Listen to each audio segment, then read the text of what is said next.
তোর বোনের বিয়া কইরা আমি শেষ হয়ে গেছি, কইছিলি আমার যৌতুক দিবি, এখন যৌতুক দেস নাই, ফার্নিচার দেস নাই, তোরে আজকে ছাড়বো না, বুঝছস? ক কবে ফার্নিচার দিবি? হ্যাঁ, কবে ফার্নিচার দিবি? যা ছাইরা দিলাম, যা এইবার মতো ছাইরা দিলাম। তোর বোনের গিয়া কবি যে আমার যে ফার্নিচার দিবি, বুঝছস? তুই কিন্তু কইছিলি যে ফার্নিচার দিবি, এখন ফার্নিচার দেস নাই, বুঝছস? যা, তাড়াতাড়ি যা, যৌতুক টাকা পয়সা যা আছে সব লই আবি। আহারে বাচ্চা গেলাম রে, বাচ্চা গেলাম রে, জিমাইতাছি কি করবো? কিরে তুই জিমাইতেছিস ক্যা?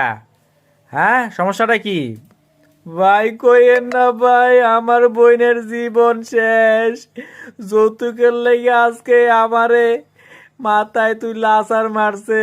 কি করবো ভাই, চিন্তা করে পারতাছি না। আমার বোনের জীবনটা শেষ, কি করবো ভাই?